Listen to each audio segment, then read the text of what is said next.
"Enjoy the streets, Mom." This was what the millionaire said to his mother before kicking her out of the house on her birthday. But days later, he was horrified to discover something. The sun rose lazily over the rooftops of the small town of Oakville, its golden rays caressing the facades of houses and waking their inhabitants to a new day. But in the majestic Thompson mansion, located atop a hill that dominated the landscape, the dawn light brought with it a special promise. It was the 75th birthday of Elizabeth Thompson, the matriarch of the family. Elizabeth woke up with a smile on her lips, her bright eyes shining with anticipation. Despite her age, she moved with a grace and vitality that belied the passing of the years.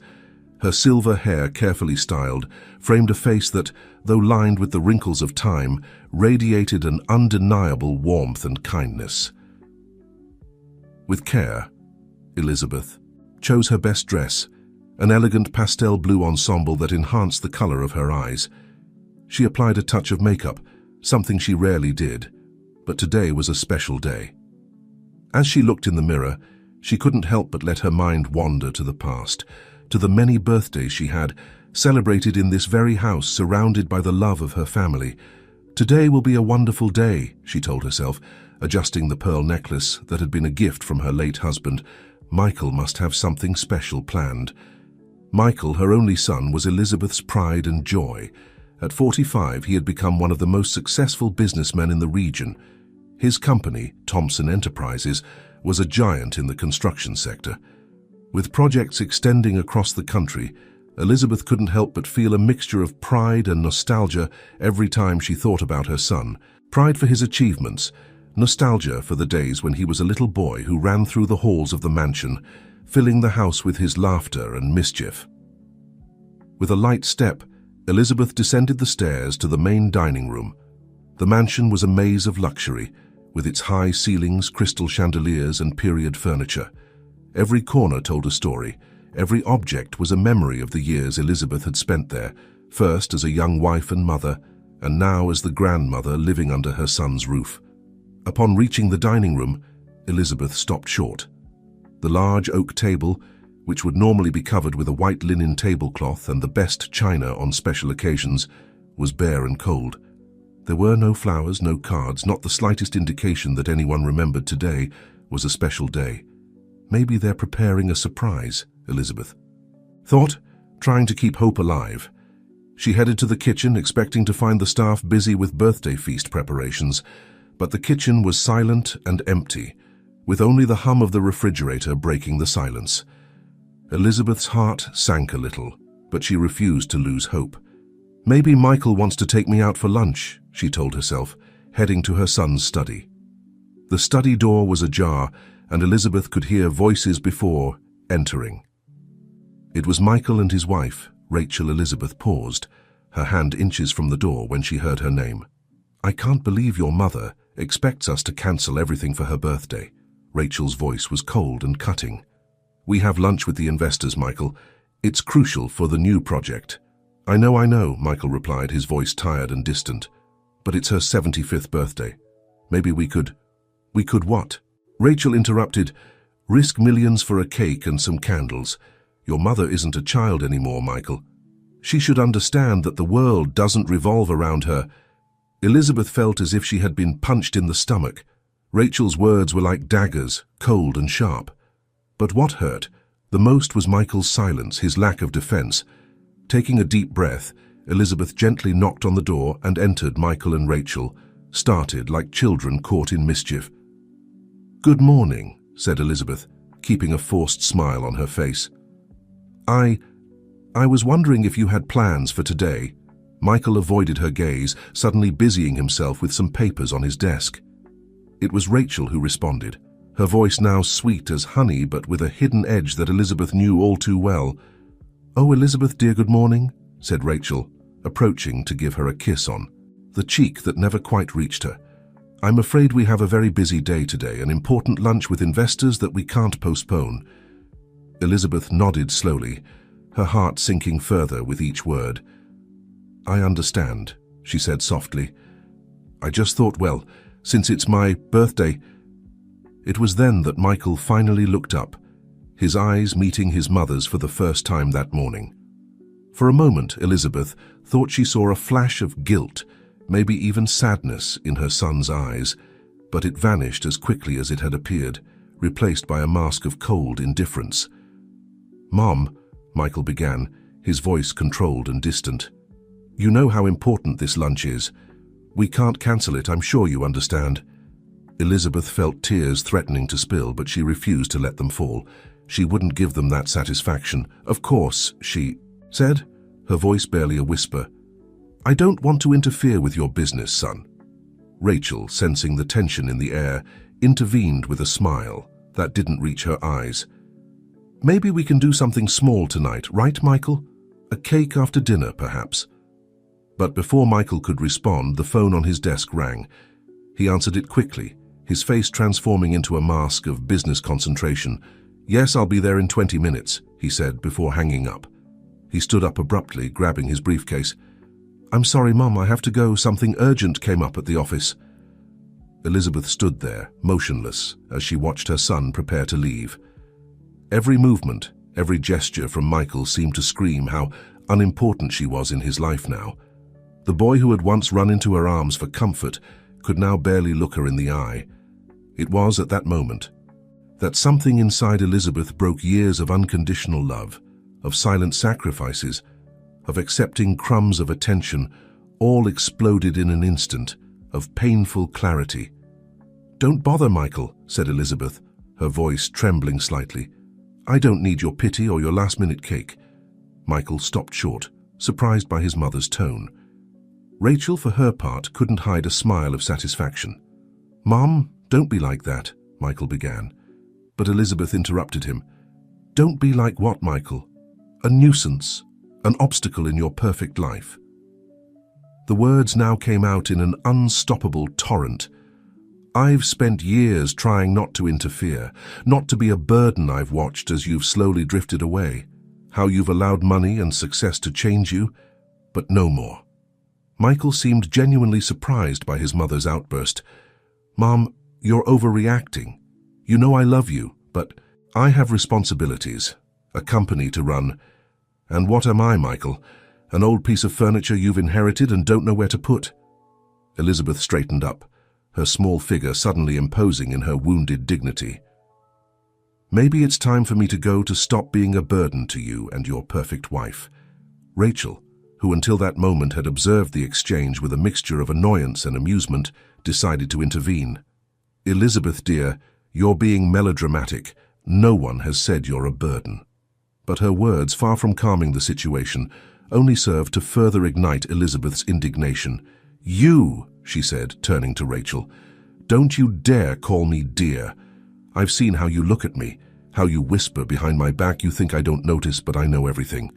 Rachel's mask of courtesy slipped for a moment, revealing an expression of pure contempt. "So what if I do? This is my house, my life. You're just a constant reminder of Michael's past, a past he's outgrown." Michael, caught between his wife and his mother, seemed unable to react. His eyes went from one to the other, as if he were watching a particularly violent tennis match. "Enough," he finally said, his voice hoarse. "Both of you, enough." He ran a hand through his hair, a gesture that Elizabeth recognized from his youth when he felt particularly stressed. "Mom, you can't leave. This is your home too." But something in Michael's tone, a note of doubt perhaps, or maybe relief at the idea of her departure, was the last straw for Elizabeth. "No, Michael," she said, her voice now calm but laden with infinite sadness. "This stopped being my home a long time ago. I'll leave today." "Don't be ridiculous," Rachel snapped. "Where will you go? You have nothing outside of here." Rachel's words, though cruel, were true in a way. Elizabeth had dedicated her life to her family, to this home. Outside these walls, the world seemed like a vast and terrifying place, but at that moment, anywhere seemed preferable to staying where she was, clearly unwanted. "That's my problem," Elizabeth replied, heading towards the door. "I'll be gone before you return from your important lunch." It was then that Michael, perhaps feeling that the situation was slipping out of his hands, or maybe driven by a last vestige of the guilt he felt, made the mistake that would change everything. "Mom, wait!" he shouted, grabbing Elizabeth's arm with more force than necessary. "You can't leave like this. What will people say? What will happen to my reputation if it's known that my elderly mother is wandering the streets?" The silence that followed. These words was deafening. Elizabeth looked at her son's face, searching for some sign of the boy he once was, of the man she had hoped he would become. But all she saw was a stranger, a man consumed by ambition and selfishness. "Let go of me, Michael," said Elizabeth, her voice barely a whisper. But Michael, frustrated and angry, didn't let go.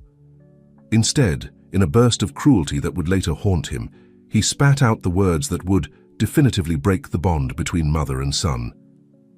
"Enjoy the streets, Mom. We don't want you here, not today, not ever again."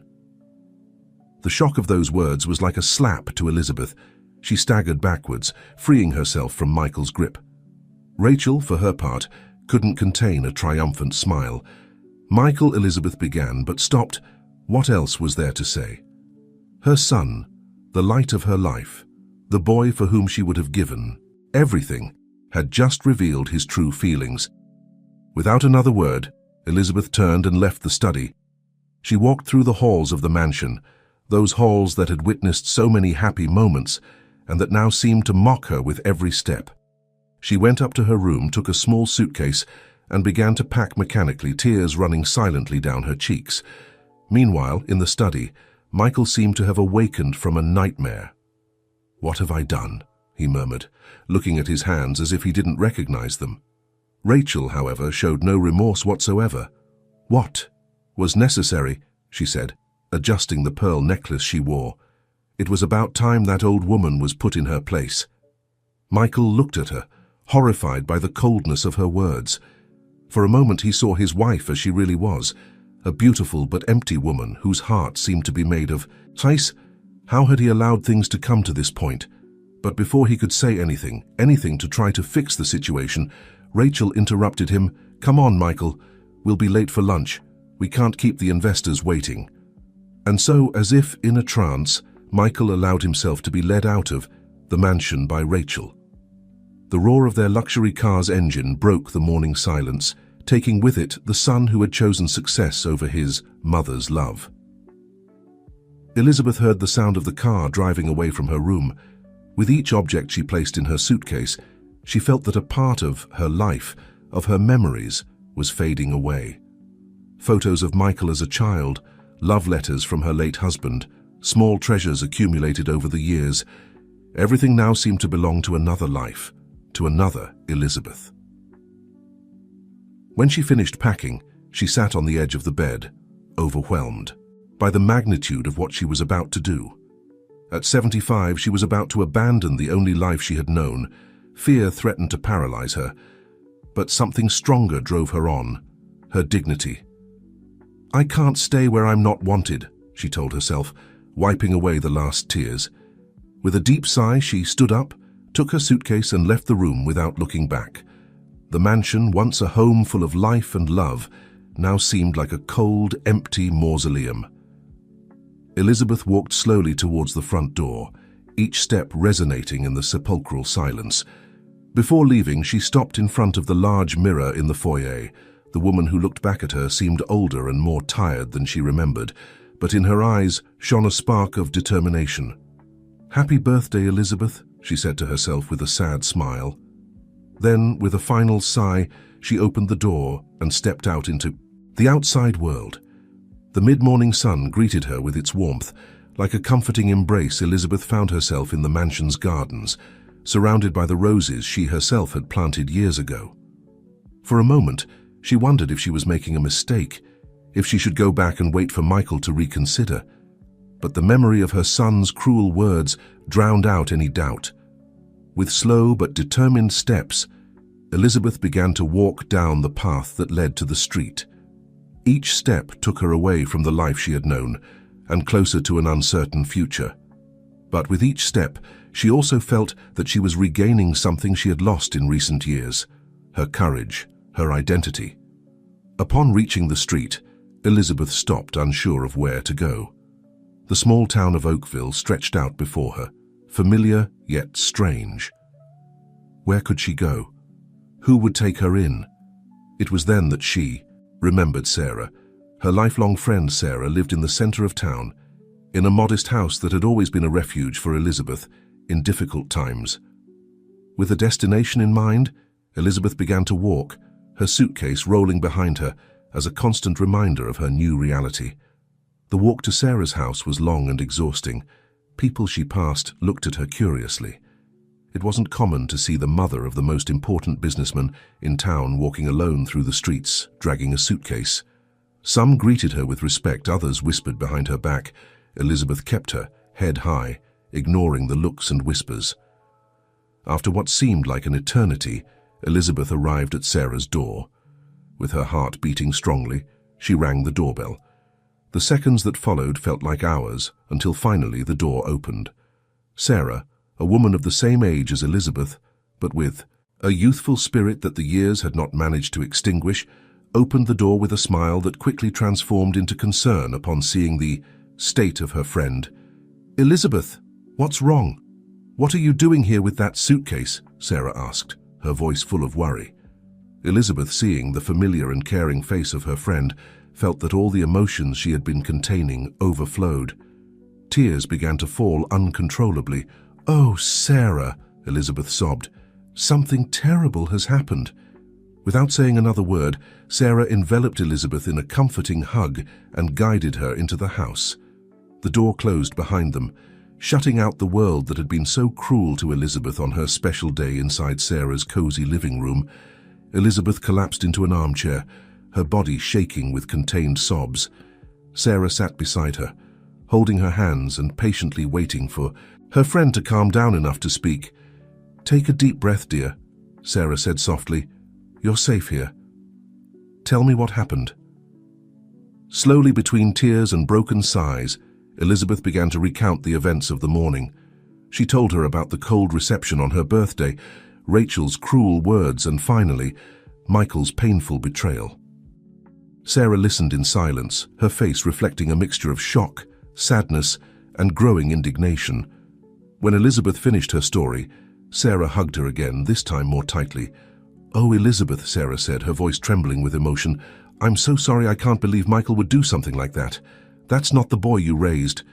Elizabeth nodded weakly. "I don't recognize my son anymore, Sarah. It's as if money and power have transformed him into someone completely different." Sarah stood up abruptly, a spark of determination in her eyes. "Well, don't worry anymore. You'll stay here with me for as long as necessary. I won't let you spend your birthday alone and sad." Elizabeth tried to protest, not wanting to be a burden, but Sarah silenced her with a look. "Not another word about that. You're my best friend, Elizabeth. Your place is here with me." For the first time since she had left the mansion, Elizabeth felt a spark of hope. Maybe, after all, she wasn't as alone as she thought. Sarah disappeared into the kitchen and returned moments later with a tray. On it were 2 steaming cups of tea and a small cake with a lit candle. "It's not much," Sarah said with a shy smile, "but we can't let your birthday pass without at least a small celebration." Elizabeth looked at the cake, then at her friend, and felt her heart fill with gratitude. Tears returned to her eyes, but this time they were of emotion and thankfulness. "Sarah, I don't know what to say," Elizabeth murmured. "You don't have to say anything," Sarah replied. "Just blow out the candle and make a wish." Elizabeth closed her eyes for a moment, thinking about everything that had happened that day when she opened them. There was a new determination in them. She blew out the candle forcefully, as if with that act she was also blowing away all the problems and sorrows. "What did you wish for?" Sarah asked with a smile. Elizabeth looked at her friend and for the first time that day smiled genuinely. "I wished for the strength to start over," she said, "to show Michael and everyone that I still have a lot to offer." Sarah nodded approvingly. "And you will, dear, you will." As they shared the cake and tea, Elizabeth felt a weight lifting from her shoulders. Yes, she had lost a lot that day, but she had also gained something invaluable: the freedom to be herself, without having to live under the shadow of others' expectations. What Elizabeth didn't know at that moment was that her birthday wish was about to trigger a series of events that would shake the foundations of the life she had left behind. Her search for a new beginning would soon intertwine with dark secrets, unexpected betrayals, and a twist of fate that no one could have foreseen. Meanwhile, at the luxurious restaurant where the business lunch was taking place, Michael found himself distracted. The investor's words blended into an indistinct buzz as his mind returned again and again to the scene at the mansion. The image of his mother, hurt and betrayed, haunted him. Rachel, noticing her husband's distraction, gave him a discreet elbow. "Focus, honey," she whispered, with a forced smile. "We're about to close. The deal of the century." Michael nodded mechanically, forcing himself to pay attention to the conversation. But in the back of his mind, a small but insistent voice whispered that he had just made the biggest mistake of his life. What no one at that table knew was that this seemingly routine lunch would be the catalyst for a series of events that would expose long-buried secrets and test family ties to the limit. As the sun began to descend on the horizon of Oakville, marking the end of a day that had begun with hope and ended in tragedy, the gears of fate were already in motion. Elizabeth, Michael, Rachel, and everyone else involved were about to embark on a journey that would change their lives forever. The stage was set, the actors in their positions, and the curtain about to rise on the first act of a drama that would keep everyone on the edge of their seats until the very end. The days following Elizabeth's dramatic departure from the Thompson mansion were a whirlwind of emotions and discoveries. While Elizabeth found comfort and a new purpose in Sarah's house, life at the Thompson mansion descended into silent chaos. Michael, tormented by guilt and confusion, immersed himself in his work with an almost manic fervor. He spent long hours at the office, avoiding returning to the mansion that now seemed cold and empty without his mother's presence. Rachel, for her part, seemed to flourish in Elizabeth's absence.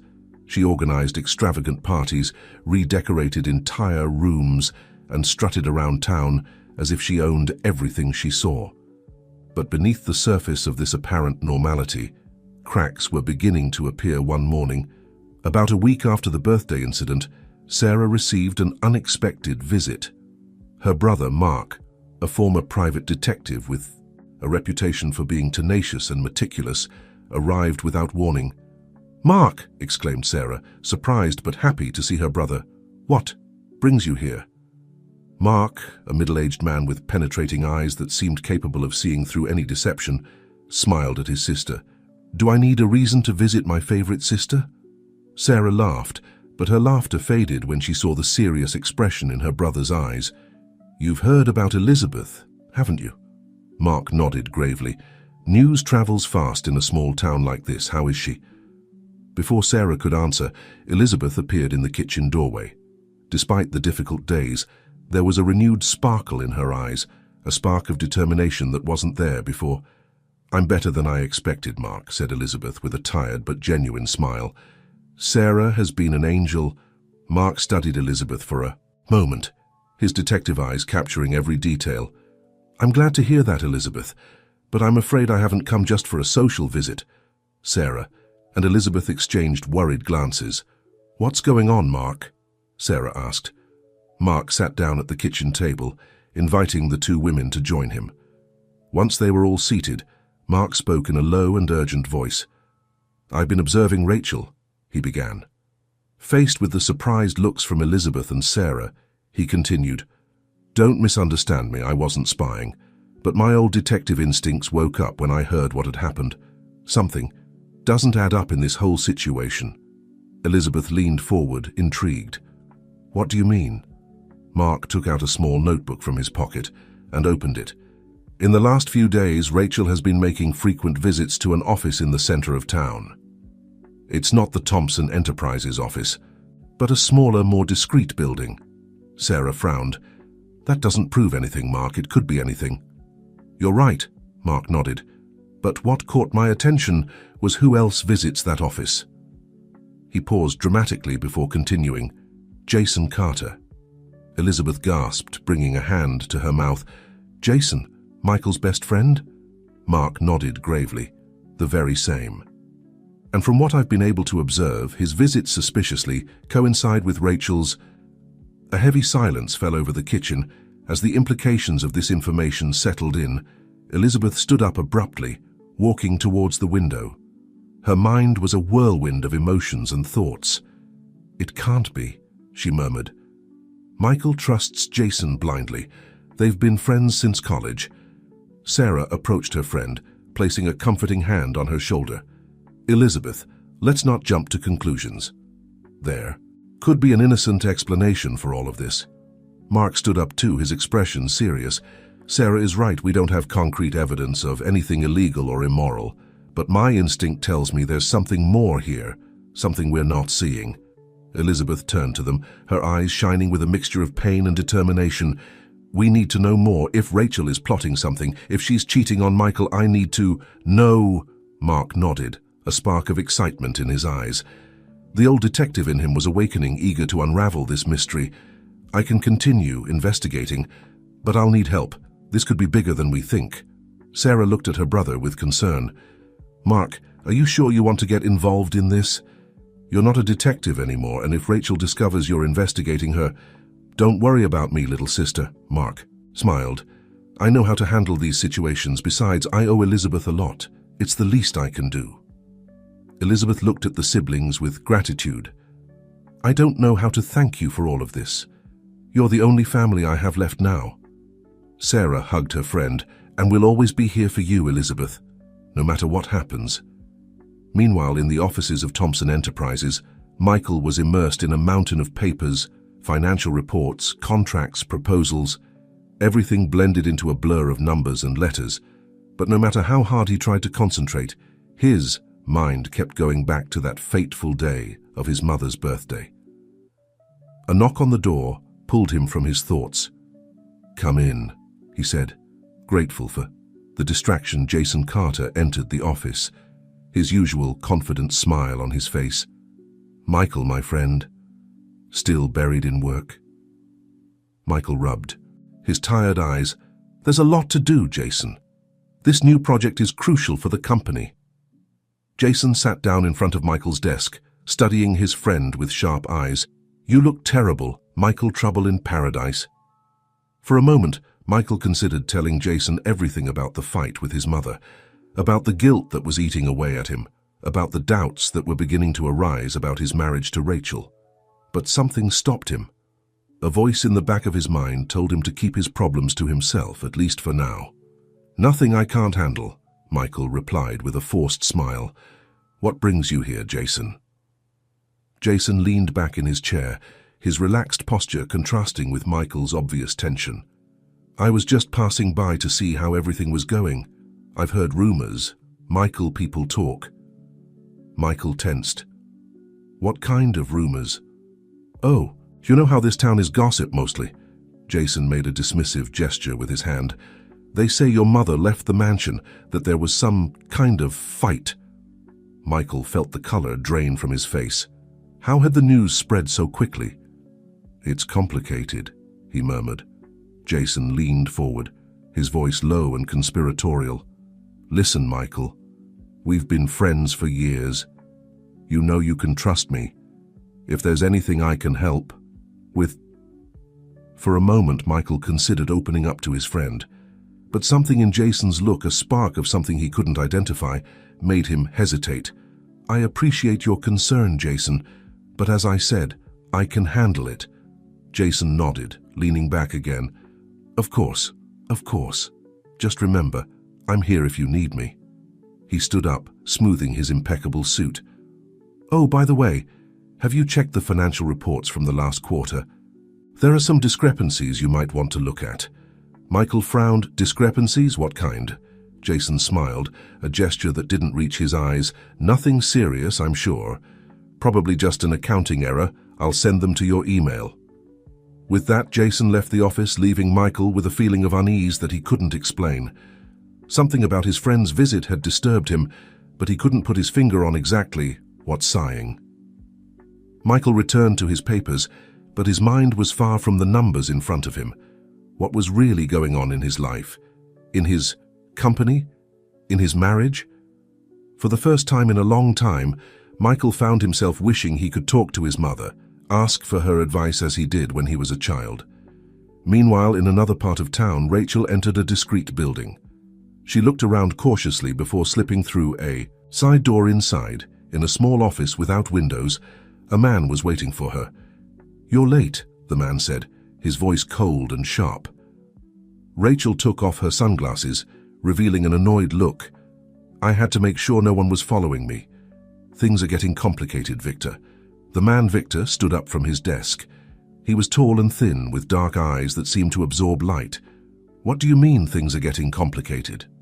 Rachel collapsed into a chair, her facade of perfect high society wife crumbling. "The old woman is gone, there was a fight, and now she's living with a friend downtown." Victor cursed under his breath. "This could ruin our entire plan. Does Michael suspect anything?" Rachel shook her head. "He's too naive. He's more worried about his precious company than what's happening under his own roof." Victor began to pace the small office. "We need to speed things up. The original plan was to wait, but with Michael's mother out of the mansion, we have a window of opportunity." Rachel looked at him with a mixture of admiration and fear. "What do you suggest?" Victor stopped, a cold smile spreading across his face. "It's time to move to phase 2. Get ready. Dear, things are about to get very interesting in the Thompsons' lives." As Rachel and Victor plotted in the shadows, and Michael struggled with his own doubts and guilt, Elizabeth, Sarah, and Mark began their own investigation, unaware that they were about to unravel a conspiracy that would shake the foundations of Oakville. The following days were a whirlwind of frantic activity for Elizabeth, Sarah, and Mark. Each played their part in the intricate dance of investigation, moving cautiously so as not to alert Rachel or Jason of their suspicions. Mark, reliving his days as a detective, spent long hours following the money trail, untangling the complex web of financial transactions that seemed to lead to an offshore account. Sarah, using her position as a respected local school teacher, listened carefully to the gossip and rumors circulating around town. Elizabeth, for her part, struggled with her own conflicting feelings, torn between the pain of her son's betrayal and the determination to uncover the truth. One afternoon, as Elizabeth was helping Sarah prepare dinner, Mark burst into the house, his face a mixture of excitement and concern. "I've got something," he said without preamble, dropping a manila envelope on the kitchen table. Sarah and Elizabeth approached, curious and apprehensive. "What have you found?" Elizabeth asked, her voice trembling. Mark opened the envelope, spreading several photographs and documents on the table. "I've been following the money trail," he explained, "and there's something very strange happening at Thompson Enterprises." The women leaned over the table, studying the documents. They were copies of financial reports, bank transfers, and what appeared to be coded emails. "I don't understand," said Sarah, frowning. "What does all this mean?" Mark pointed to a series of numbers on one of the documents. "These are the reported revenues from one of the company's largest projects, and these," he pointed to another document, "are the real numbers." Elizabeth gasped. "There's a difference of millions." Mark nodded gravely. "Exactly. Someone is diverting funds from the company, and from what I've been able to find out, this has been happening for months, maybe years." Elizabeth collapsed into a chair, her mind spinning. "But who? Michael?" Mark shook his head. "I don't think Michael is involved, at least not consciously. My sources tell me he's completely absorbed in the company's new project. He barely pays attention to the financial details." Sarah, who had been studying the photographs, held one up. In it, Rachel could be seen leaving the discreet building Mark had mentioned before. "And Rachel? Do you think she's behind this?" Mark ran a hand through his hair, a gesture of frustration. "It's a possibility, but I don't think she's acting alone. She would need help from inside the company to move such large amounts of money without raising suspicions." Elizabeth felt her heart sink. "Jason," she murmured, "it has to be him. He's the only one Michael trusts enough to give access to that level of financial information." A heavy silence fell over the kitchen as the implications of this discovery settled in. If it was true, not only was Michael's fortune in danger, but also his freedom. If fraud of this magnitude was discovered, he could face criminal charges even if he wasn't directly involved. "We have to tell him," Elizabeth finally said, her voice firm despite the trembling in her hands. "We have to warn Michael." Sarah looked at her with concern. "Elizabeth, are you sure? After how he treated you?" Elizabeth stood up, a new determination shining in her eyes. "He's my son, Sarah. No matter what's happened between us, I can't stand by and watch his life fall apart." Mark nodded approvingly. "I agree. But we have to be careful. If Rachel and Jason are really behind this, they're dangerous. We don't know how far they're willing to go to protect their secrets." "So what do we do?" asked Sarah. Mark collected the documents, his detective mind already plotting a plan. "We need more evidence, something concrete they can't deny, and we need to find a way to approach Michael without alerting Rachel or Jason." Elizabeth walked to the window, looking in the direction where she knew the Thompson mansion was. Her heart filled with a mixture of maternal love and fierce determination. "Whatever it takes," she said softly. "I'll do whatever it takes to protect my son." As the sun set over Oakville, painting the sky in shades of red and gold, the three conspirators in Sarah's kitchen didn't know that their actions were about to trigger a series of events that would shake the town to its foundations. The truth was about to come to light, and no one was prepared for the consequences it would bring. At the Thompson mansion, oblivious to the approaching storm, Rachel was preparing for another night of social events and fake smiles. As she applied lipstick in front of the mirror, her phone vibrated with a message: "All set for phase 2. Wait for my signal. V." A cold smile spread across her perfectly painted lips. "Soon," she murmured to herself, "very soon." And so, with secrets bubbling beneath the surface and loyalties about to be tested, the stage was set for the next act of this drama. The truth, as always, would find its way to the light, but the cost might be greater than anyone imagined. The following days were a frenzy of frantic activity for Elizabeth, Sarah, and Mark. Each played their role in the intricate dance of investigation, moving cautiously so as not to alert Rachel or Jason to their suspicions. Mark, reliving his days as a detective, spent long hours following the money trail, unraveling the complex web of financial transactions that seemed to lead to an offshore account. Sarah, for her part, used her network of contacts in the community to gather gossip and rumors, seeking any information that could shed light on the suspicious activities at Thompson Enterprises. Elizabeth, meanwhile, struggled with her own emotions. The pain of Michael's betrayal was still fresh, but it mixed with a maternal concern she couldn't ignore. Every night she sat by the window looking in the direction of the Thompson mansion, wondering what her son was doing, if he was okay, if he even suspected the danger he was in.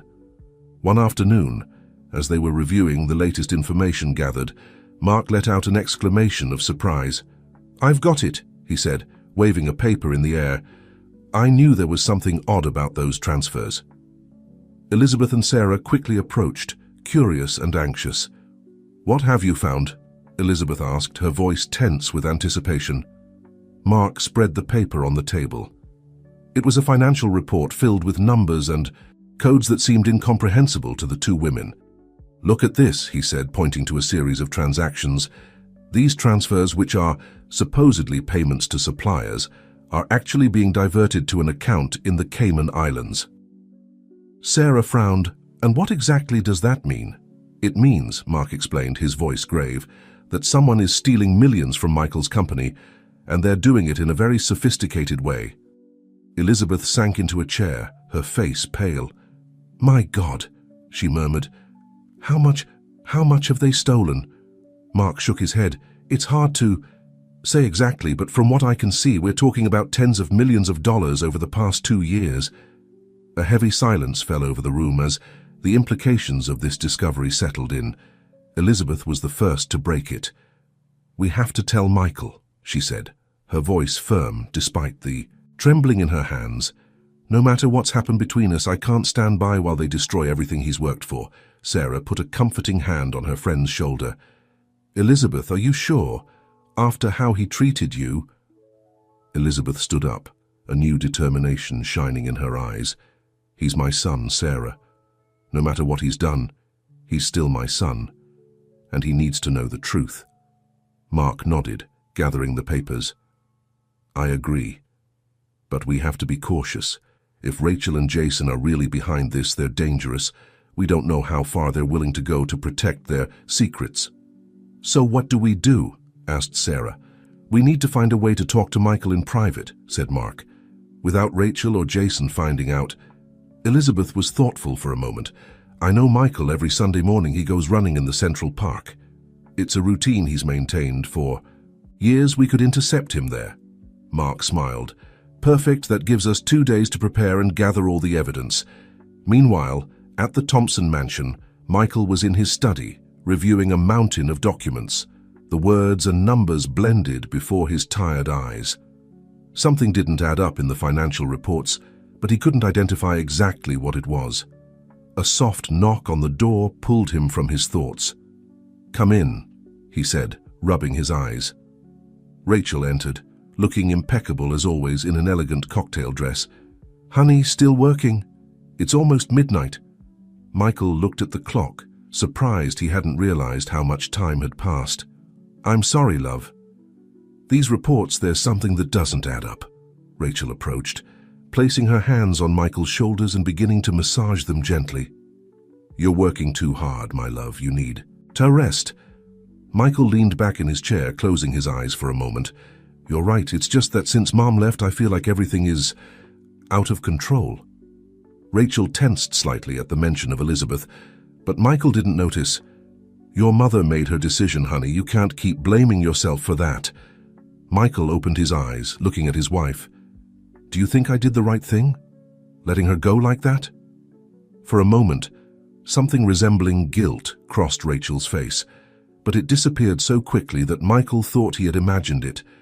You did what you had to do, she said softly. Now, come to bed. You'll see things more clearly tomorrow.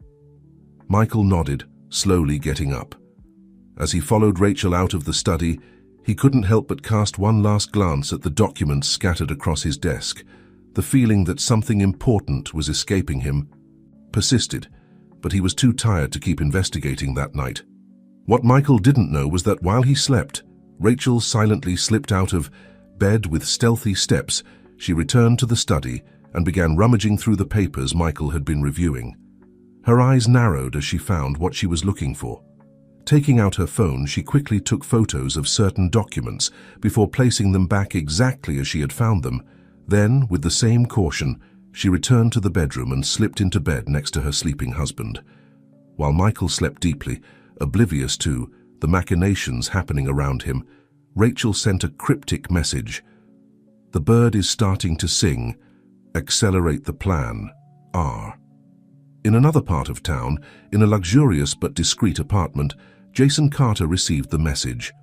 A cold smile spread across his lips as he replied, Understood. The cage is ready. Tomorrow we move to the final phase. J. Sunday morning arrived with crystal clarity, the sky a perfect blue that seemed to mock the emotional storm that was about to be unleashed. Elizabeth woke up before dawn, her heart beating with a mixture of anxiety and determination. Are you sure you want to do this? Sarah asked, as she helped Elizabeth prepare. Elizabeth nodded, her face reflecting an unshakable resolution. I have to do it for Michael. Mark arrived shortly after, carrying a briefcase full of documents and evidence. Are you ready? He asked, his voice tense with the anticipation of the confrontation ahead. The three headed to the Central Park in silence, each lost in their own thoughts and fears. Upon arrival, they positioned themselves strategically near the path Michael usually took on his morning runs. They didn't have to wait long, just as the sun began. To peek over the horizon, Michael's athletic figure appeared in the distance, his pace firm and steady as he ran along the path. Elizabeth felt her heart race at the sight of her son. Despite everything that had happened, the maternal love she felt for him hadn't diminished one bit. There he comes, she whispered. Mark nodded. Remember the plan. We have to be direct but cautious. We don't know who else might be listening. When Michael approached, Elizabeth stepped out from her hiding place, placing herself directly in his path. Michael stopped short, his eyes widening with surprise and a mixture of emotions at seeing his mother. "Mom," he said, his voice a blend of confusion and something that sounded suspiciously like longing. "What are you doing here?" Elizabeth took a step forward, her heart beating hard. "Michael, my son, we need to talk. It's important." Michael looked around, noticing Sarah and Mark for the first time. His expression hardened. "If this is some kind of intervention—" "It's nothing like that," Mark interrupted, stepping forward with the briefcase in hand. "Mr. Thompson, we have information that we believe you need to see. It's about your company and your wife." Michael frowned, his posture becoming defensive. "What are you talking about? What does Rachel have to do with my company?" Elizabeth took her son's hands, her eyes pleading. "Michael, please, I know things between us haven't been good, but you have to listen to us. You're in danger." Something in his mother's voice, an urgency he hadn't heard in years, made Michael pause. He looked into Elizabeth's eyes, searching for the truth in them.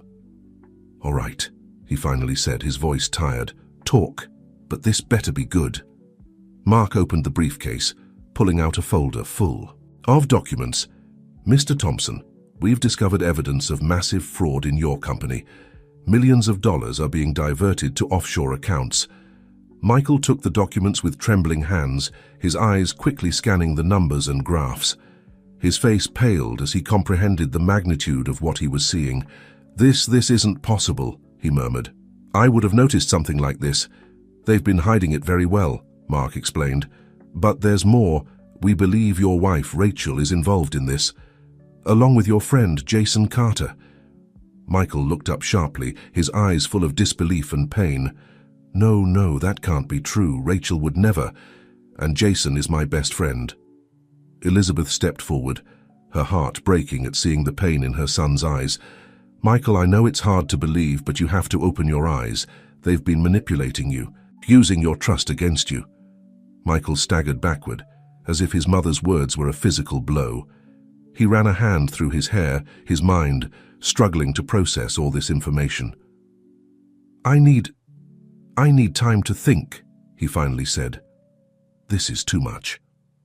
Elizabeth nodded, understanding. "Of course, son, but please be careful. We don't know how far they're willing to go to keep their secret." Michael looked at his mother, and for a moment Elizabeth saw the boy he once was, scared and seeking comfort. But quickly the businessman's mask fell back into place.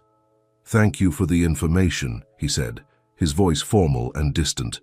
"I'll investigate this personally."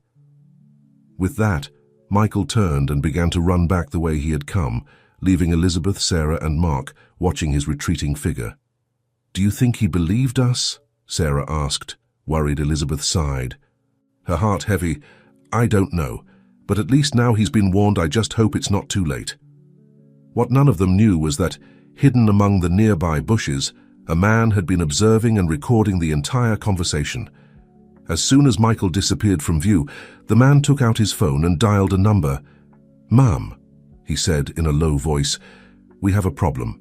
The old lady knows everything, and she just told Michael." On the other end of the line, at the Thompson mansion, Rachel gripped the phone so tightly her knuckles turned white. "Understood," she said, her voice cold as ice.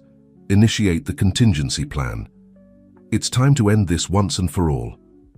As she hung up the phone, Rachel looked out the window at the town spread out. Below her face, usually a mask of beauty and calm, was distorted by a mixture of rage and determination. "So you want to play, Elizabeth?" she murmured to herself. "Very well, let's play." And so, as the sun rose in the sky over Oakville, the gears of fate began to turn faster. The truth had come to light, but the consequences of that revelation were about to shake the foundations of the lives of all involved. The countdown to the climax of this story of betrayal and redemption had begun, and no one, not even those who thought they held all the cards, was prepared for what would come. Next, the sun rose over Oakville, its golden rays bathing the town in a light that seemed too bright, too cheerful for the drama that was about to unfold. At the Thompson mansion, Michael hadn't slept all night. The revelations of the previous day had left him in a state of confusion and anguish. he hadn't experienced since his father's death. Sitting in his study, surrounded by papers and documents, Michael struggled to reconcile what he knew with what he had been told. How could it be possible that Rachel, the woman he had shared his life with for so many years, was involved in something like this? And Jason, his best friend since college, the man who had been by his side every step of his rise to success. A soft knock on the door pulled him from his thoughts. "Come in," he said, his voice hoarse from lack of sleep. Rachel entered, looking impeccable as always in an elegant day dress. Her face showed concern, but there was something in her eyes, a spark of something Michael couldn't identify, that put him on alert. "Honey," Rachel said softly, approaching him, "you haven't slept all night. What's wrong?" Michael looked at her, searching her face for some indication of the betrayal his mother had warned him about. But all he saw was the woman he loved, the woman he had built a life with. "Rachel," he began, his voice tense, "I need to ask you a question, and I need you to be completely honest with me." Rachel sat down across from him, her face a mask of concern. "Of course, love. You know I'm always honest with you." Michael took a deep breath. "Are you involved in any kind of fraud in the company?" For a moment, a flash of something, surprise, fear, crossed Rachel's face, but it was so quick that Michael wasn't sure he had really seen it. "What? Michael, what are you talking about?" Rachel stood up, her voice trembling slightly. "How can you even ask something like that?" Michael ran a hand through his hair, frustrated. I know. It's just that some things have come up, some accusations." "Accusations," Rachel interrupted him, her voice now firmer. "From whom? Don't tell me you've been talking to your mother." The way Rachel spat out the word mother made Michael flinch. "This isn't about my mother, Rachel. This is about millions of dollars disappearing from the company." Rachel approached him, taking his hands in hers. "Michael, look at me," she said softly. "I love you. We've built this life together. Do you really think I would do anything to jeopardize all that?" Michael wanted to believe her. God, how he wanted to believe her. But the evidence his mother and Mark had shown him weighed on his mind. "I need to see the accounting books," he finally said. "All of them, and I need to talk to Jason." Something changed in Rachel's eyes at the mention of Jason, but she quickly regained her composure. "Of course, love, whatever you need, but I think you should rest a bit first. You've been up all night." Michael nodded, suddenly feeling exhausted. "You're right, I'll take a nap and then I'll deal with this." Rachel smiled, leaning in to kiss him softly. "Rest, my love, I'll take care of everything." As Michael headed to the bedroom, Rachel took out her phone and sent a quick message. "It's falling apart.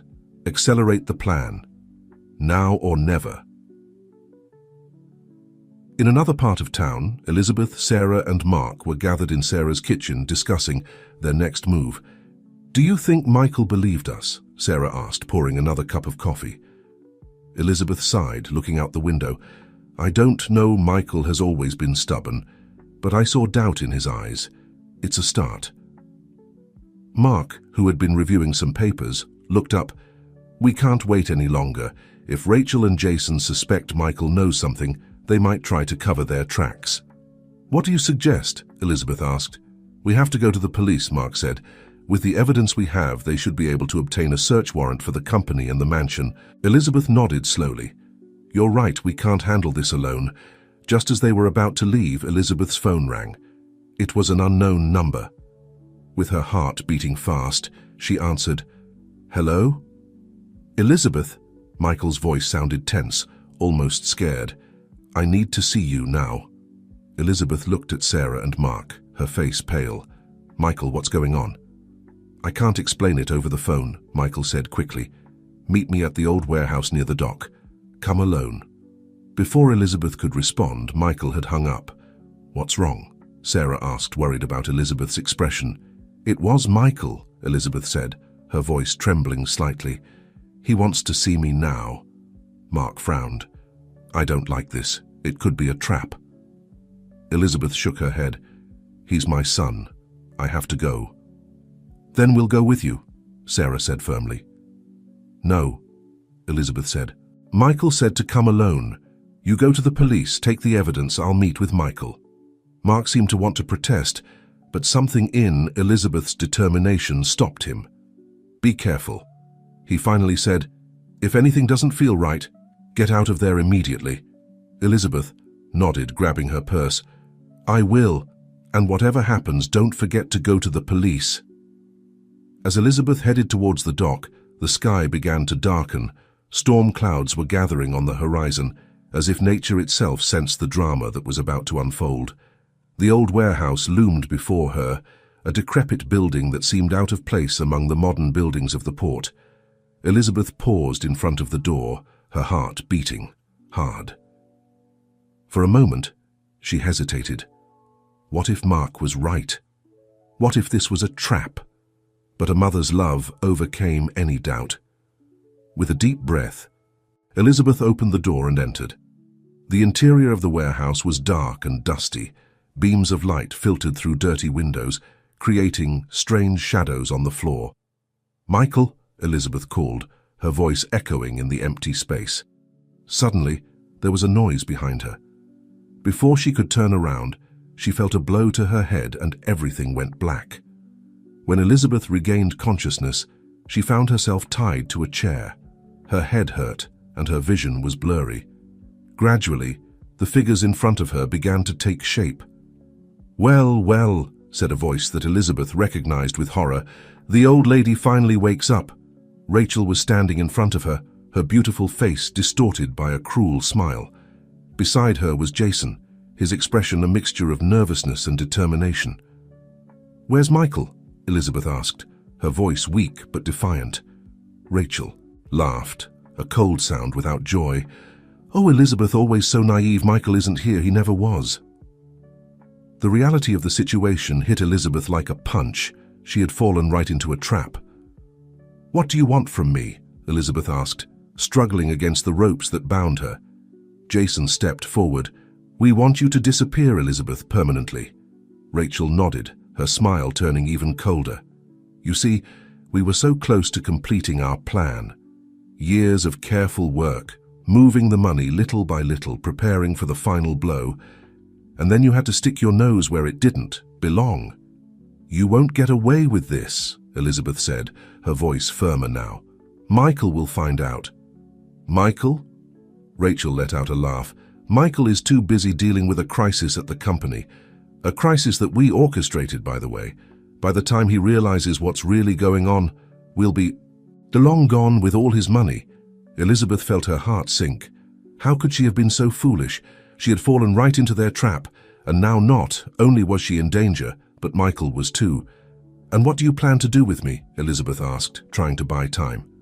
She knew Sarah and Mark would go to the police. She just had to hold on until help arrived. Jason pulled a small vial from his pocket. This, he said, shaking the vial, is an undetectable poison. It will cause a heart attack that will look completely natural. Poor Michael Thompson's mother, devastated by the fight with her son, succumbs to stress. It's perfect. Elizabeth felt fear invade her, but she refused to show it. You'll never get away with this, she repeated. Her voice trembling slightly, Rachel approached, leaning in to look Elizabeth in the eyes. Oh, but we already have, dear mother-in-law. We already have. Meanwhile, at the Thompson mansion, Michael was finally waking from his exhaustion-induced nap. He felt disoriented, as if he had slept for days. He looked at the clock and was startled to see that several hours had passed. He got up quickly, determined to get to the bottom of this whole matter. But when he left the room, he found the mansion strangely silent. Rachel, he called, but there was no answer. He went downstairs, a feeling of unease growing in his chest. It was then that he noticed something strange in the study. The safe was open and empty. Panic began to take over him. He ran to the phone, dialing Jason's number with trembling fingers. But the phone rang and rang with no answer. It was, at that moment, as Michael's world began to crumble around him, that the doorbell rang. With his heart pounding, Michael went to answer. There on the threshold were Sarah and Mark, accompanied by 2 police officers. Mr. Thompson, said one of the officers, we need to talk to you about some financial irregularities in your company And about your mother's disappearance. Michael felt the ground open beneath his feet. My mother? He whispered. What's happened to my mother? Sarah stepped forward, her face full of concern. Michael, Elizabeth went to meet you. Wasn't she with you? The realization hit Michael like lightning. Everything fit now. His mother's suspicions, the documents he had been reviewing, Rachel and Jason's disappearance. It had all been part of a plan in which he had been a blind pawn. Oh my God, Michael murmured, falling to his knees. What have I done? As the storm finally broke over Oakville, bathing the town in torrential rain, the drama that had been brewing for years reached its climax. In an old warehouse by the dock, a mother fought for her life in the Thompson mansion. A son faced the terrible truth of his blindness, and somewhere in between, two traitors ran towards what they believed would be their freedom. But fate, as always, had its own plans. And before the sun rose again over Oakville, the truth would come to light, the guilty would face justice, and a shattered family would have the chance to heal its wounds. The countdown to the final denouement had begun, and no one, not even those who thought they held all the cards, was prepared for what would come next. At the warehouse, Elizabeth struggled against her bonds, her mind working frantically to find a way out. Rachel and Jason were arguing in low voices in a corner, clearly nervous about something. We have to do it now, Jason insisted, shaking the vial of poison. Every minute that passes is a risk. Rachel seemed to hesitate. What if someone saw her come in here? We should move her to another location. Elizabeth saw her opportunity. It's too late, she said, her voice stronger than she felt. The police are already on their way. Rachel turned to her, her eyes narrowed with suspicion. You're lying. Are you sure? Elizabeth challenged. Do you want to take that risk? Doubt flickered in Rachel and Jason's eyes. That moment of hesitation was all Elizabeth needed. With supreme effort, she managed to topple the chair, falling to the ground with a crash. Chaos erupted. Jason ran towards Elizabeth, the vial of poison in his hand, but he tripped over the debris scattered across the warehouse floor. The vial flew from his hand, shattering against the ground and spilling its contents. Rachel screamed in frustration, running towards the door, but just as she was about to reach the door burst open. Michael stood there, his face a mask of fury and pain. Behind him, several police officers rushed in, their weapons drawn. Freeze, everyone, one of the officers shouted. Time seemed to stand still for a moment. Rachel, caught in the middle of her escape, looked at Michael with a mixture of surprise and contempt. Jason, still on the ground next to the broken vial, slowly raised his hands. Michael, Rachel whispered, her voice trembling slightly. Honey, this isn't what it looks like. But Michael wasn't looking at her. His eyes were fixed on his mother, tied up and on the floor. In 2 strides, he was at her side, untying her bonds with shaking hands. Mom, he said, his voice breaking with emotion, I'm so sorry you were right about everything. Elizabeth, finally free, hugged her son tightly. Oh, Michael, she sobbed. I was so scared I thought I'd lost you forever. As mother and son reunited, the police officers moved to arrest Rachel and Jason. But Rachel, seeing her plan crumbling, made one last desperate attempt. Wait, she shouted, pulling a small object from her purse. I have a bomb. If you take one more step, I'll blow this place up. Everyone froze. The officers backed away, pointing their weapons at Rachel. Michael stood up, placing himself protectively in front of his mother.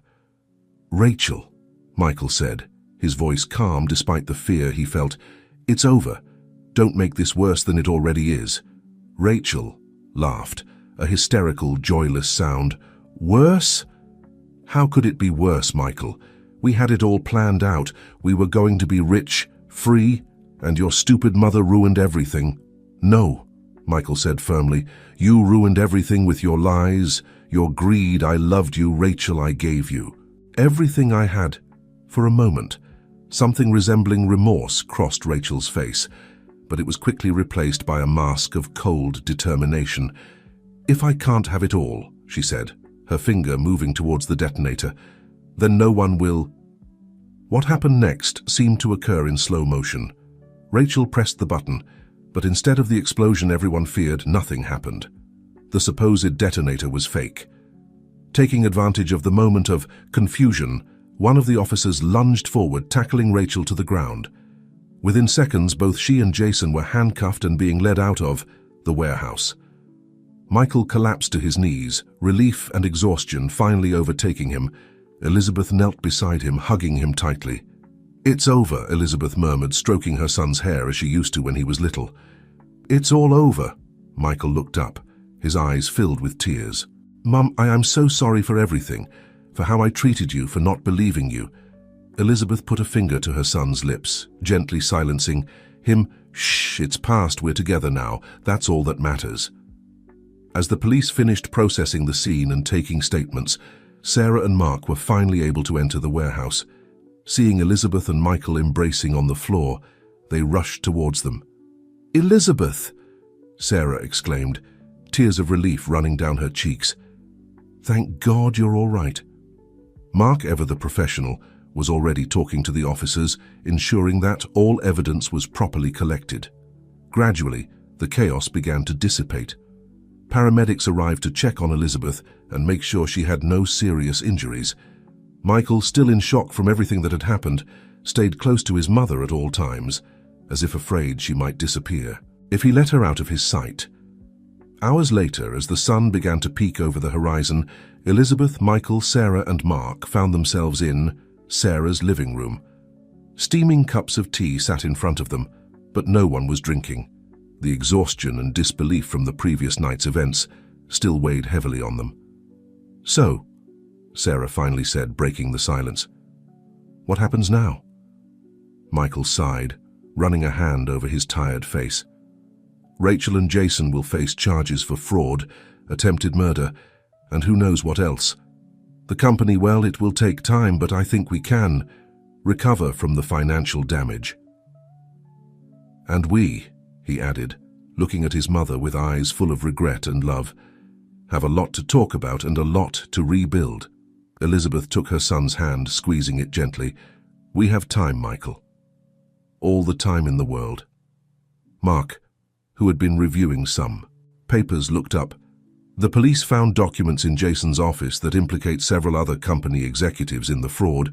It seems the conspiracy was bigger than we thought." Michael nodded, his expression determined. "I'll clean up the company from top to bottom if necessary. No more secrets, no more deception." "And I'll be there to help you," Elizabeth said firmly. "If you'll let me, of course." Michael looked at his mother, a genuine smile lighting up his face for the first time in what seemed like years. "I wouldn't have it any other way, Mom." Sarah, tears in her eyes, raised her teacup. "To new beginnings," she said. The others raised their cups, joining in the toast. "To new beginnings," they repeated in unison. As the sun rose in the sky, bathing Oakville in a golden light, the Thompson family, broken and rebuilt, looked to the future with hope. The path to reconciliation and redemption would be long and at times difficult. There would be moments of doubt, of pain, of bitter memories that would threaten to reopen old wounds. But at that moment, sitting together in Sarah's cozy living room, sharing the warmth of their teacups and the comfort of each other's company, Elizabeth and Michael knew they could overcome any obstacle. Because in the end, a mother's love for her son and a son's love for his mother had proven to be stronger than any betrayal, more powerful than any lie. And so, as Oakville awakened to a new day, the Thompson family began to write a new chapter in their story. A story of forgiveness, of second chances, and of the redemptive power of unconditional love.